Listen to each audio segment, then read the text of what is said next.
Hi everybody, welcome back to Karen Puzzles.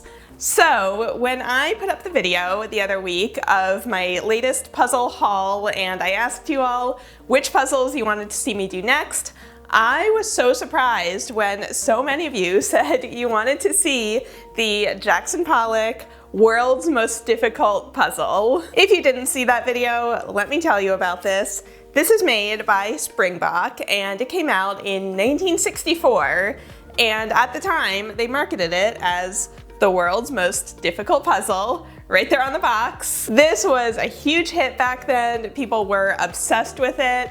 I learned about it in a book all about the history of jigsaw puzzles, and I was like, I have to try that. I went onto eBay, I found one, I bought it. Today I'm gonna try it. Here's the thing though. I feel like the standards have changed. Like, think about, I don't know, gymnastics. What they were doing in 1964 is like literally nothing compared to what gymnasts are doing today. So in 1964, there just weren't as many puzzles to compete against for the title of the most difficult jigsaw puzzle in the world. So I'm not too worried about this. I think I'll be able to do it, but there's only one way to find out. So let's open it up and give it a try. I feel like the one time where I'm like, I'm not nervous, I got this, that's when it's gonna be like literally impossible. Just watch. So let's take a look at the box. It is so different from today's boxes. It's a very long and thin shape. There on one side, you can see their claim that it is the most difficult jigsaw puzzle in the world. And then on this side, they say that it's 340 pieces. And then on the other short side is a little info about the painting, which is called Convergence by Jackson Pollock. On the back, there's more information about Pollock and the painting, so you can pause the video here if you want to read this whole thing. Now look at how this box opens. The top is just the painting image, and then there are smaller boxes inside that form a lip for the top to stay on. And there are two compartments, one for the pieces, which the eBay seller put into a Ziploc bag. And then in the other compartment is a rolled up poster. Well, first, before I get to the poster, there's also this little piece of paper, which are Springbok's 14 tips for how to do a jigsaw puzzle. And if you read them, they are basically the exact same things that I talked about in my original how to do a jigsaw puzzle video. So I guess I've been on the same page with Springbok from the beginning. Again, you can pause here if you want to read all of them. Next, we have the poster, which is a poster of the full painting. It's really beautifully printed, although since it's so old, the paper has gotten a little weathered. Since I got it secondhand, it's not perfect. The corners have thumbtack holes in them, and there are some tears on the sides, but it's still totally usable as a puzzle guide, especially since the full painting isn't anywhere else on the box. All right, so now let's look at the pieces. This is actually the first vintage Springbok puzzle I've ever done. I did a video a while back where I looked at a vintage Springbok puzzle, but it had already been completed. So this is my first time actually doing it for myself. The pieces feel so high quality. I love the dark green cardboard and the way that the cardboard feels. The thing with Springbok puzzles is that they have irregular piece shapes. So there are some normal looking pieces, but a lot of them get pretty wild. The cardboard is super thick and the printing is a little shiny, but not overly glossy. So of course I started by sorting out all of the edge pieces, since even though the pieces are irregular, there are no false edge pieces, so you can see the edges pretty easily. Since this puzzle is only 340 pieces, the sorting only took me 6 minutes.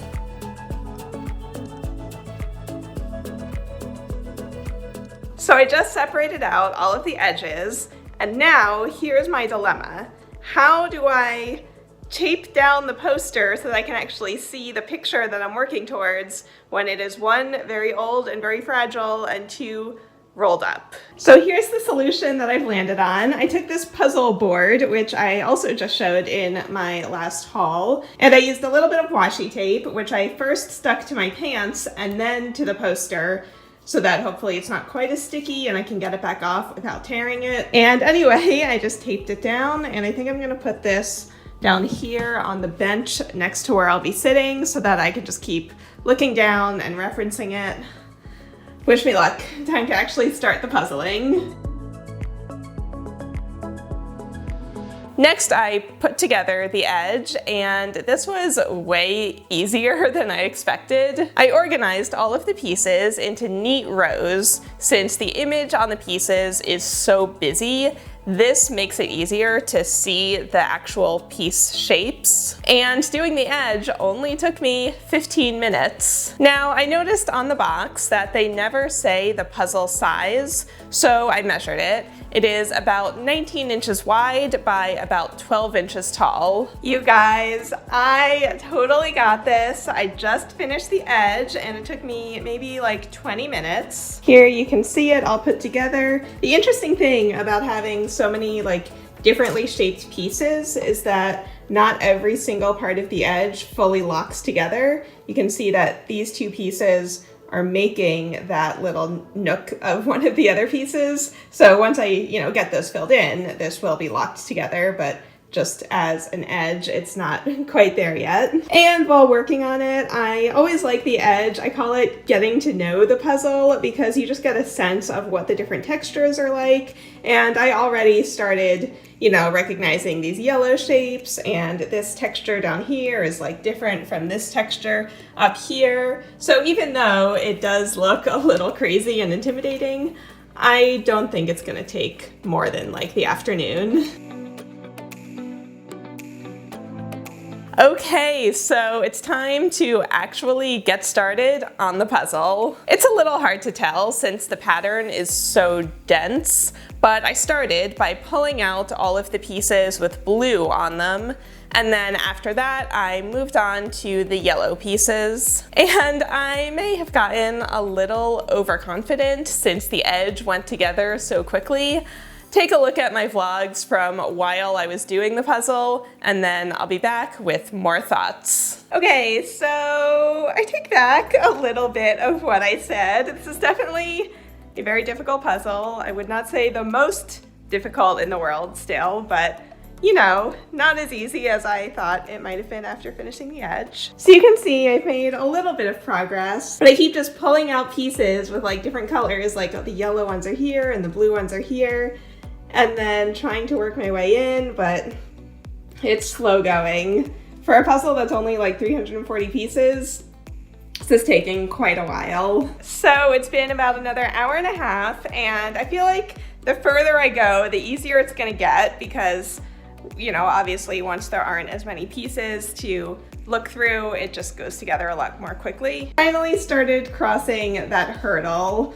You can see that this whole side is almost done except for those two pieces. So I think now I have to clear out some of this in the middle and then, hopefully get this done this afternoon. I may have been a little overconfident going into it. Oh my gosh, it's the very last piece. Here we go. There it is. I finished. I did the most difficult puzzle in the world. You guys, check that out. I did it. It's about 3 o'clock now, and I got started at like 10 a.m., but that also includes breaking for lunch and like setting up the cameras and everything. So definitely not by far the most difficult puzzle that I've done here on this channel, but it was still really fun. So I'm very sweaty. I don't know if you can tell. It is like one of the hottest days in LA right now. It's like 90 something degrees. My AC is barely keeping up. So I'm going to get my thoughts in order, and then I'll be back tomorrow to finish up the outro. I don't know, what am I saying? So I love how these pieces feel. Since they're so thick, they're so satisfying to put together.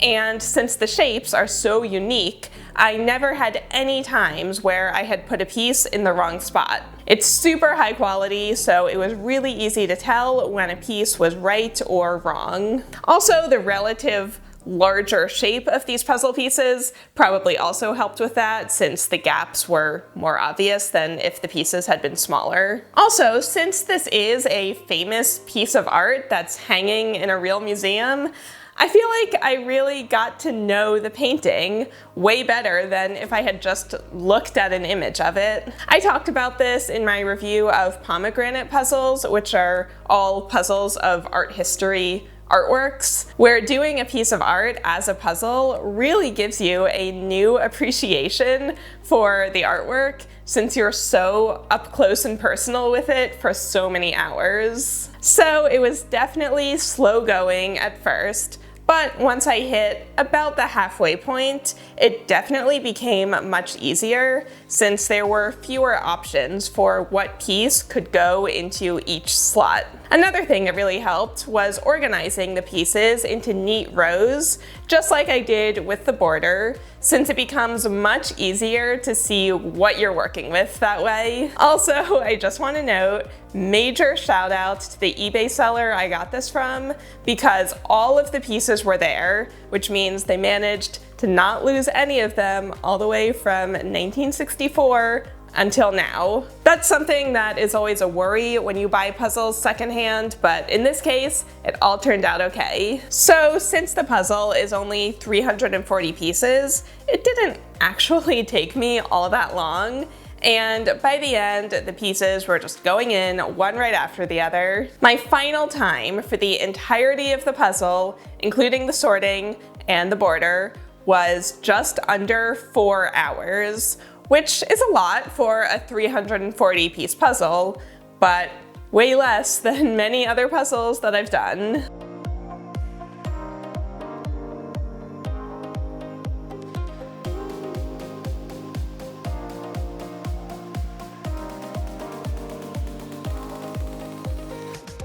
So when the puzzle is finished, the pattern is so busy that the piece shapes kind of disappear. So I think this would make nice wall art, since it's not so immediately obvious that it's a puzzle, which I think can look a little tacky. Don't hate me.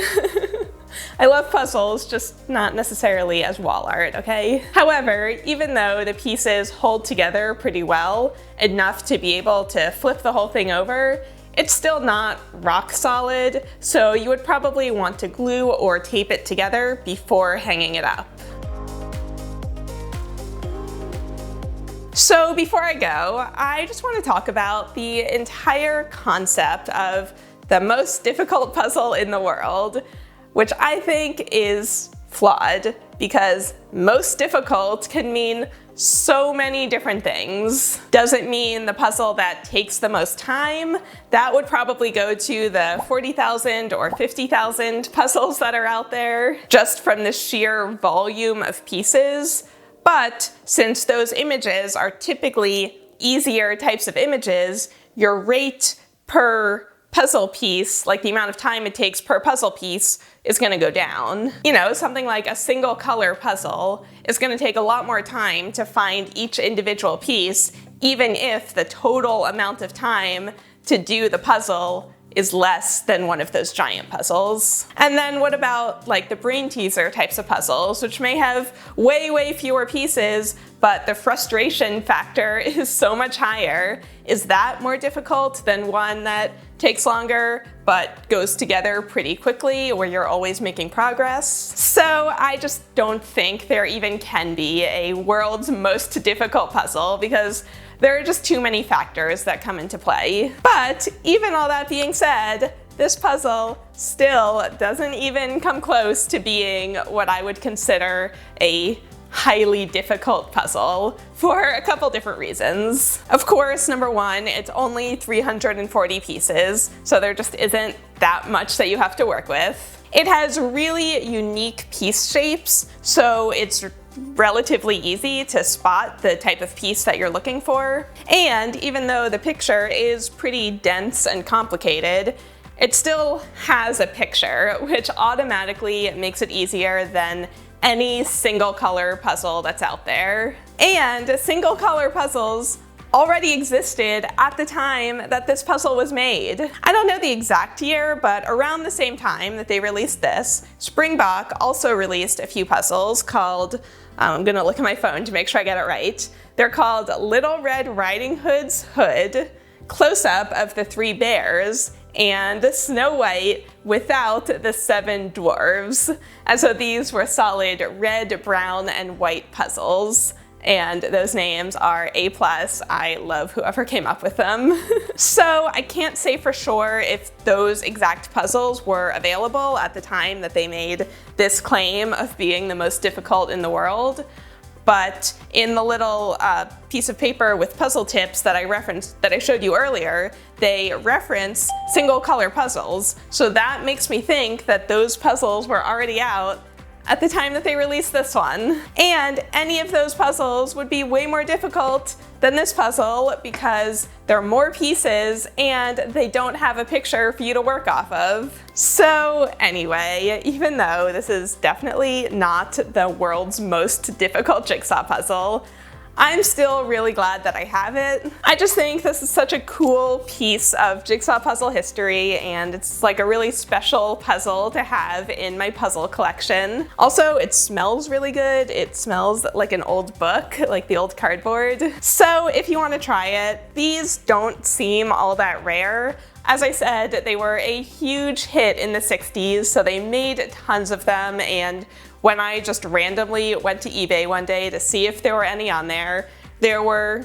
probably at least 5 that were being sold, so I'm pretty sure they pop up pretty regularly. But if you don't want to get one secondhand, Pomegranate, who I actually mentioned earlier, they're the company that does the art history puzzles, they have actually released a puzzle of the exact same painting, except that their version is 1,000 pieces. So maybe someday I should get that and compare my time doing that one to how I did with this one.